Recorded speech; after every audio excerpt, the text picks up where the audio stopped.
The 2025 NFL draft class is chock full of defensive talent. But one of my highest graded defenders is Michigan interior defensive lineman Mason Graham. I'm going to tell you about his game and why I believe he is a potential game wrecker. All of that and more coming up next.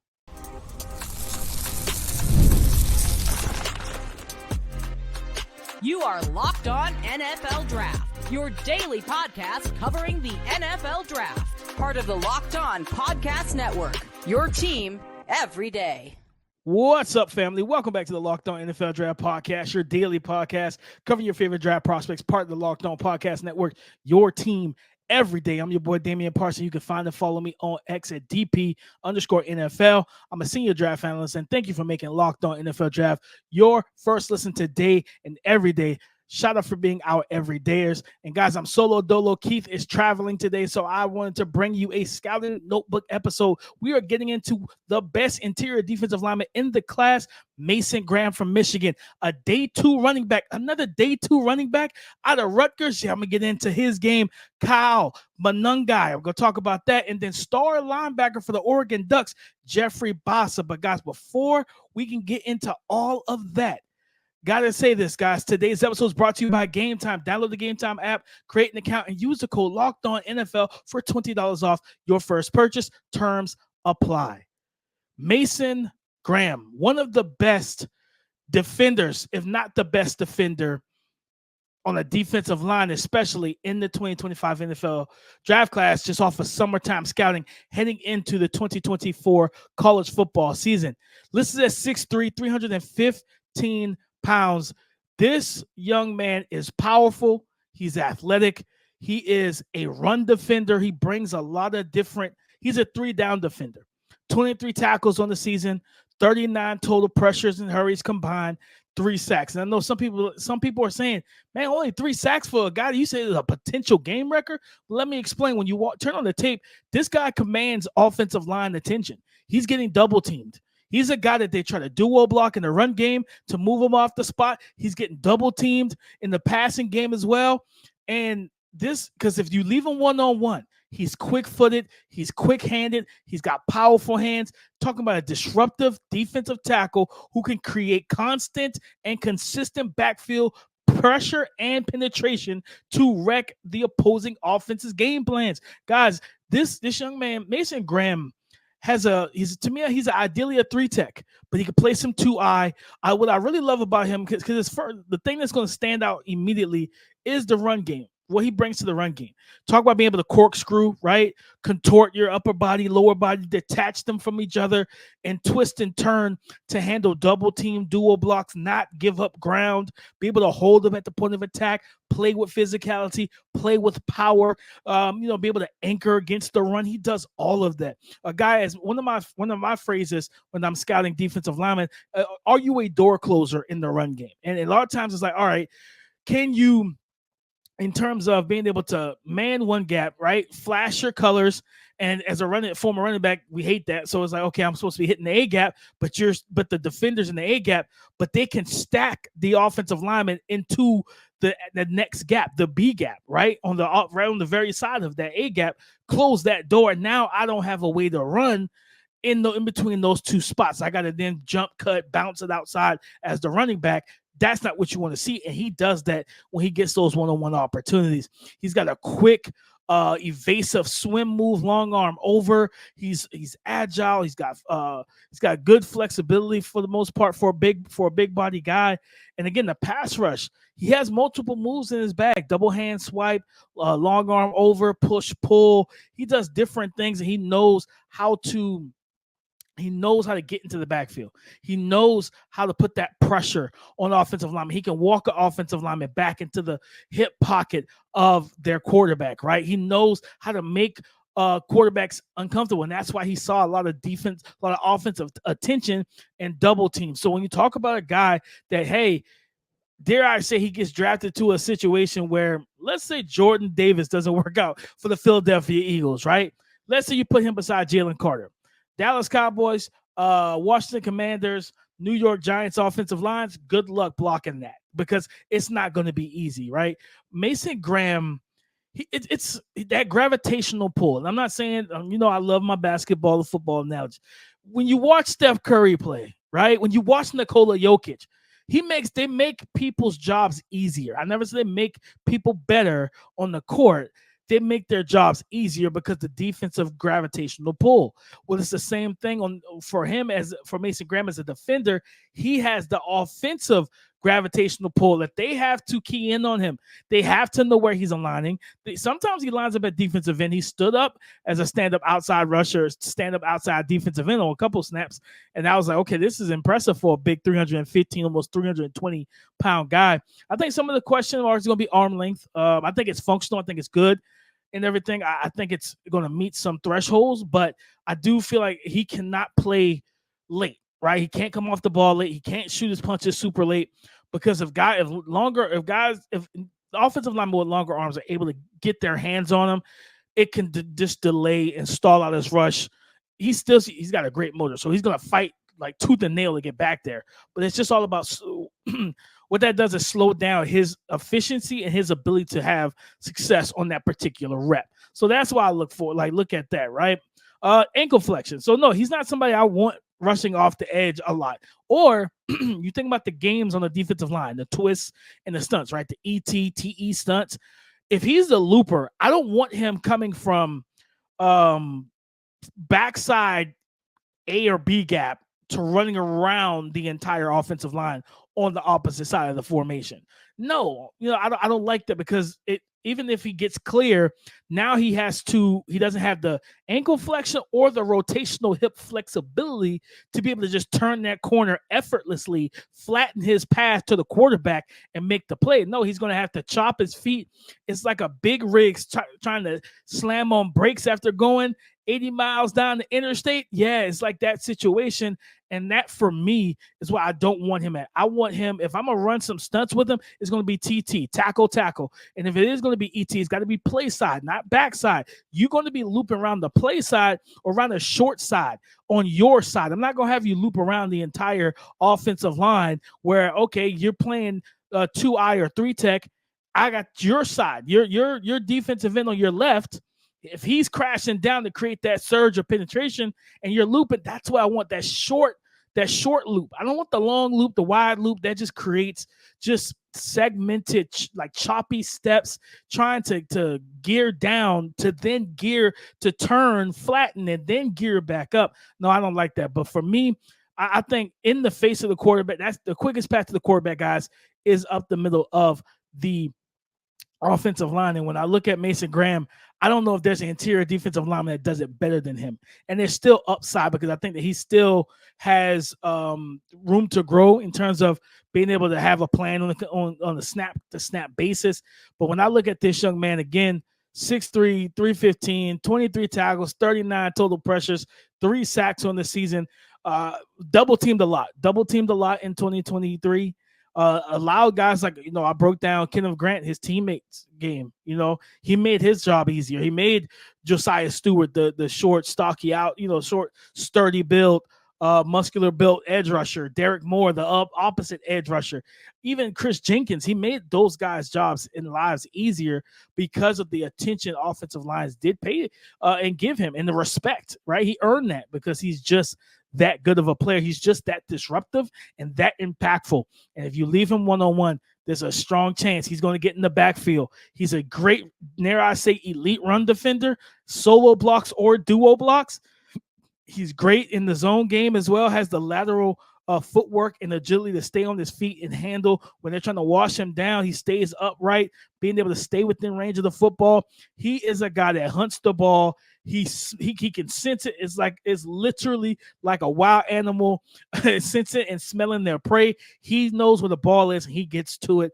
Great motor. The sky's the limit for me when I look at Mason Graham. He is a top 10 pick, top 12 pick at worst, in my honest opinion. But guys, let's get to my favorite position, running back. Rutgers running back Kyle Monangai, a guy that's not getting a lot of love, but he had a very productive 2023 season. And what to expect from him in 2024? How good can he be? And what type of grade did I give?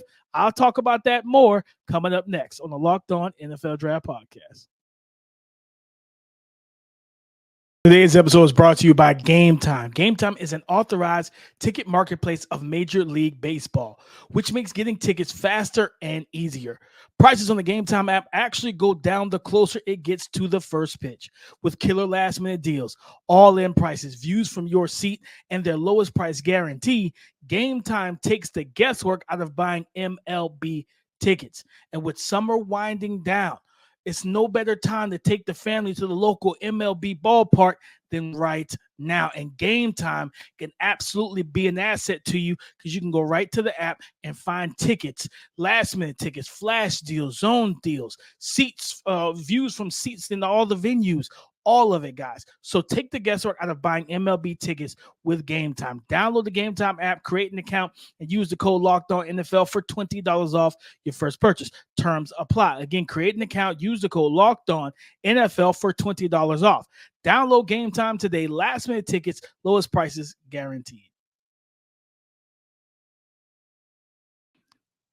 Kyle Monangai, running back from Rutgers University, listed at 5'9", 210 pounds. This young man is coming off a stellar season. He was the Big Ten leading rusher, 242 carries, 1,262 rush yards, 8 total touchdowns. When you look at his frame, you think about Boise State's running back Ashton Jeanty. I thought about Kyron Williams. You think about Blake Corum, those type of guys. He's short, stout, compact frame, bowling ball type of build, and he's a skilled running back that wins with quickness, contact balance, suddenness. He can generate big plays with the football in his hands, whether as a receiver or a runner, and dynamic and explosive playmaker in space. He runs hard behind his pads, good blend of burst and open field speed. He knows how to force missed tackles.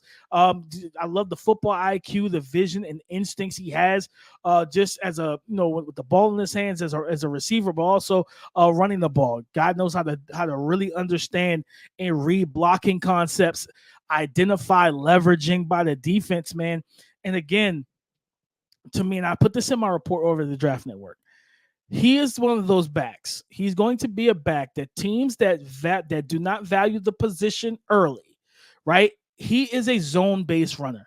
And I saw a post or a stat that said it's right now it's hovering close to half the league, getting close to that point of running that wide zone type of offense, that Shanahan, McVay, because every team is clamoring for someone on the offensive side, a QB coach, an offensive coordinator, a passing game coordinator, a run game coordinator. They're looking for those type of coaches to be their next either head coach or offensive coordinator to run that offense, right? And we're seeing that success. Houston, Miami, San Fran, Los Angeles, Minnesota. We've seen it. We're seeing it. Now we're going to see it in Atlanta with Zach Robinson going to the Falcons.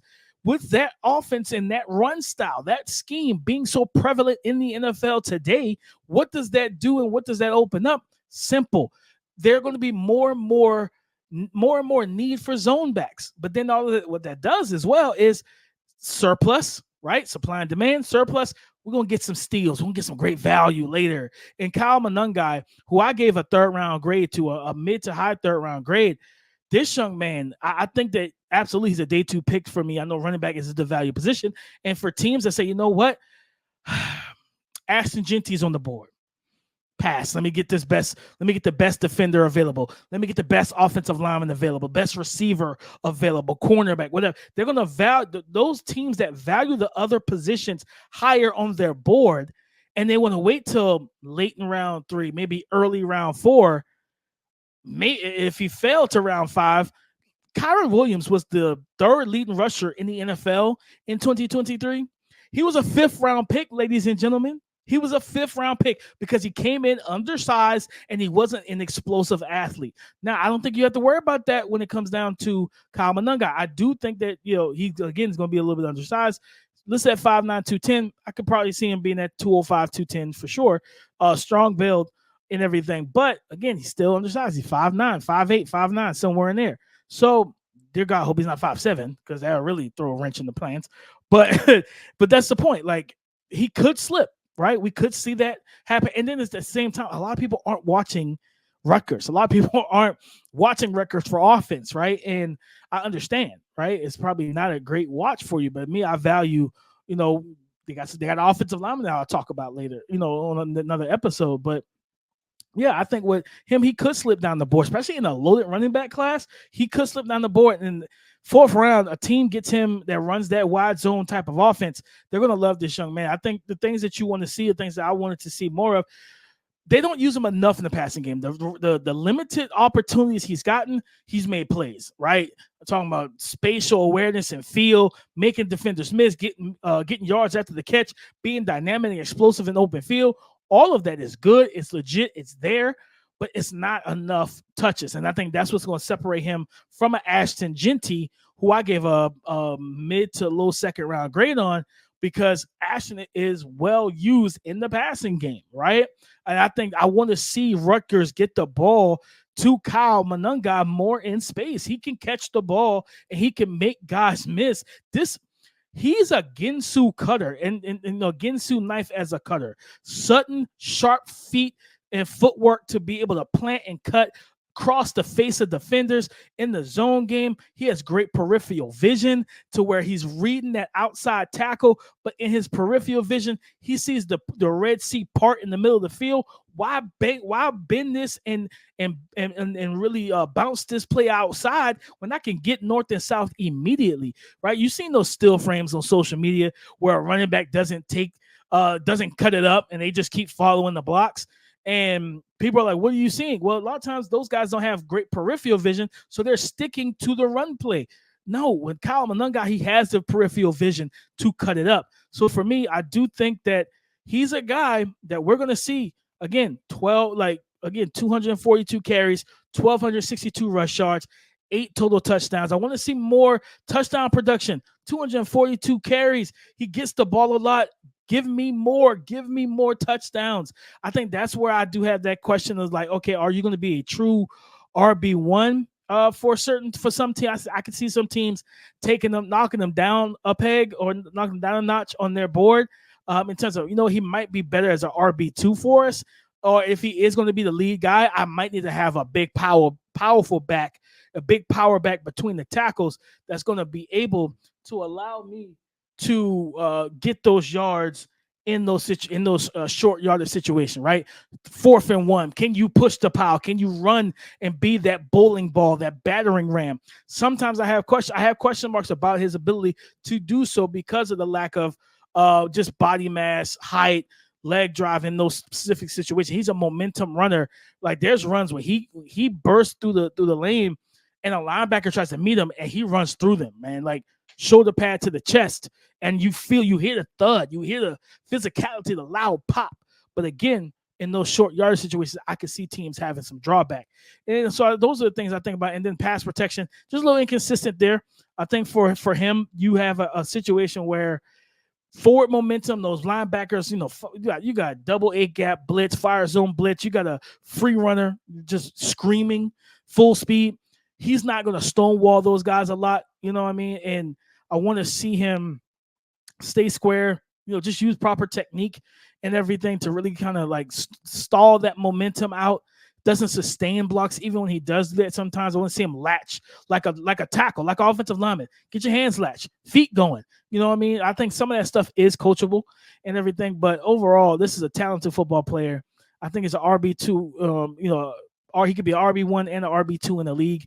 And I just think it just depends on where he's drafted. But for me, I gave him a high third round grade, mid to high third round grade. I think this kid is a starter in the NFL. And with this wide zone, this zone offense run game being so prevalent, there's a big place and a big influx for running backs coming into that type of scheme and system. So that's Kyle Monangai, running back from Rutgers, guys. Day 2 running back. Keep your eyes on him this season. I expect him, especially all the new teams coming into the Big Ten from the Pac-12. I'm looking forward to seeing how he handles those defenses, and are they up for the task for this little muscular muscle hamster, Doug Martin style running back to keep our eyes on, guys. But coming up next, we're talking about star linebacker for those Oregon Ducks, Dan Lanning's Oregon Ducks, Jeffrey Bassa. So we can get into his game and what he brings to the table. All that more coming up next on the Locked On NFL Draft Podcast. This show is sponsored by BetterHelp. Guys, I know at times we tend to compare our lives to others. Social media plays a huge part in that, right? Comparison is the thief of joy, and it's easy to envy other people's lives. It might look like they have it all together on their Instagram, but in reality, they probably don't. And therapy can help you focus on what you want instead of what others have, so you can start living your best life. And guys, living your best life means being your best self. And again, scrolling Instagram, checking social media, it's cool in spurts. But when you start judging your life compared to what someone else is posting, that's when it becomes dangerous. So if you've been thinking about starting therapy, give BetterHelp a try. It's entirely online and designed to be convenient, flexible, and suited to your schedule. Stop comparing, and start focusing with BetterHelp. Visit BetterHelp.com/lockedon today to get 10% off your first month. That's BetterHelp, HELP.com/lockedon. Oregon star linebacker Jeffrey Bassa, listed as 6'2", 230 pounds. This is an explosive, athletic linebacker prospect, guys, and he is a 3-down difference maker and impact player. Whether in pass coverage or run defense, he can change the game. He can make the plays. He loves to play downhill. This is a player and a defender that has an aggressive physical demeanor and trigger downhill. When he reads blocking concepts well, so you're talking about reading your guard that's lined up ahead of you. If he pulls, he knows to shoot that gap. What I love, listen, when I'm watching linebackers against the run, I love to see a guy keep their shoulders square, their hips square, and they scrape and strafe and flow to the ball. The moment you turn your shoulders parallel to the sideline, as a former running back, guys, I'm telling you, that's a cut up waiting to happen, because all I got to do is stop my momentum. You're going to keep running towards the sideline, and now there's nobody in place square to be an alley defender when I cut the ball up. So he does a great job of that. He has sideline to sideline range. He's a dynamic blitzer. You're talking about simulated pressures, and he's going to be on the radar of those defensive-minded coaches and defensive coordinators that love simulated pressures, right? You think about the way that Wink Martindale would call plays. Like, he wants to play man-to-man, but he wants to pressure the quarterback, right? We see it with Mike McDonald over there, who went from the Baltimore Ravens to Seattle with the Seattle Seahawks. Then, of course, think about Jesse Minter going from Michigan, following Jim Harbaugh to the Chargers, right? If their linebackers don't take steps forward, things of that nature. They just drafted Junior Colson this year, but you got Kenneth Murray, and some other young linebackers there. Dion Henley from Washington State last year. If something doesn't shake out well, Jeffrey Bassa could be on their radar, man. And I think this is a former safety, by the way. Like, he came in, he was a 4-star, highly touted safety recruit. And then he transitioned after, coming on campus in Oregon, right, in Eugene, and became a linebacker. Added weight. I think he was like 205 as a 205, maybe 210 as a safety at best. And he added 15, 20, 25 pounds and got and bulked up, and he looks good. And like I said, he's an athletic guy. I do think that he's still a little lean, so he could add some muscle mass to his frame. That's one of the things I'm looking for. Will he have to do that when he gets to the league? Just a little bit, like 5-10 pounds, just not to sacrifice the speed, but, just be able to handle the physicality of the NFL game. Block shedding versus the run. I question the arm length as well as a tackler, also as a block shedder. Can he shed blocks? When those interior offensive linemen are climbing up to the second level, can you be able to keep those guys off of you, or are they going to overwhelm you, swarm you, and get you out of the way for the running back, right? But for me, guys, I'm telling you now, I look at this young man and I say, man, this is a playmaker. This is an absolute playmaker that I really was just impressed with watching. And I'm going to tell you what I really love about this game: instincts and football IQ. You talk about how many times, guys, for us who are old enough to remember, watching Peyton Manning and Tom Brady and all the great quarterbacks that face Ray Lewis and Brian Urlacher, right? That we watched them do the chess match. at the line of scrimmage, quarterbacks making their checks and their calls based on the read they're seeing. And then the linebacker walks up to the line, hears those checks and calls. Now he's communicating to his defense, hey, we're doing this. We're going to kill that. We're going to run this. We're going to do that. And getting guys lined up and in positions. Jeffrey Bassa is the green dot guy for Dan Lanning's defense and that defensive front. He's a heavy and high-level communicator. He talks to everybody in vicinity. He makes sure he gets the call out to the nickel corner so he can get it out to the boundary corner or to the field corner. He gets it out to the strong safety who can then get it up to the free safety. He communicates and makes sure he's the pipeline. He's the nucleus of that defensive front, in my honest opinion. The role that he has is so important. So when I look at him, I gave him a higher second-round pick. I think this young man, when you think about the Roquan Smiths, the Patrick Queens, those athletic guys, because I think, if I remember correctly, Roquan's listed at 6'1", about 6'1", 236, 240.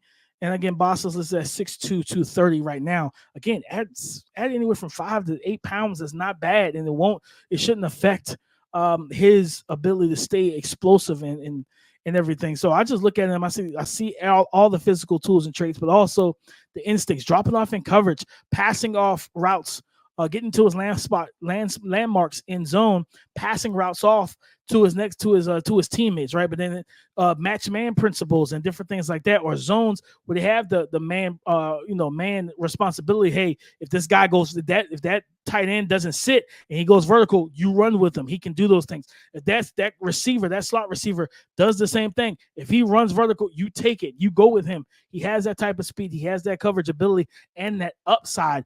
I think this is an impact player at the linebacker position, heading into the 2024 college football season, and the guy I am going to keep my eyes on because, again, the leadership that he has, the role that he portrays, the role that he commands, and the role that he has for Dan Lanning's defense. It's being the green dot guy and the communicator, the play caller, all that type of stuff. That's not an easy job to be able to do that and adjust, in sync and in rhythm with the quarterback as they're adjusting and making sure that your defense is in the right play to stall out whatever the quarterback just uttered to his offense or whatever he just checked to. So I think this is a young man. He can shoot gaps. He's athletic. Another linebacker, that came to mind was Ryan Shazier when he was with the Steelers. I think he just plays a little more under control, where Ryan Shazier was literally a bull in the china shop. He just wanted to hit people. He wanted to get back there. He just wanted to make a play, man. I loved watching him play and everything. So Jeffrey Bassa, linebacker, and like I said, again, even from a statistical standpoint, 53 tackles, 17 total pressure, because they do blitz him a lot. They do get him downhill and everything. And then he had 10 quarterback hits. He didn't have any sacks. He had 10 QB hits. So you're talking about a guy that can live in the backfield, whether it's against the run, but also pressuring opposing quarterback. So again, guys, Jeffrey Bassa, Oregon linebacker, star linebacker. Love his game. Love what he brings to the table. Guys, listen, keep your eyes on him this up-and-coming season. Number 2 for those Oregon Ducks in that second level of their front 7 on their defense. Guys, that's our show today. Went over Jeffrey Bassa, running back Kyle Monangai from Rutgers, and the monster in the middle that is himself, Mason Graham, interior defensive line from Michigan. So thank you so much for joining us here on the Locked On NFL Draft podcast. Go subscribe and follow for free. Wherever you listen to podcasts, get the latest episode as soon as it is available. Thank you for making Locked On NFL Draft your first listen today and every day. Shout out for being our everydayers. When Keith returns on tomorrow, guys, we're going to get into it is training camp week in the NFL. We're going to talk about some rookies. We're going to get into the rookie quarterbacks who are going under the training camp spotlight and have pressure on them heading into their first NFL training camp. So come and join the conversation again tomorrow on the Locked On Podcast Network, your team every day.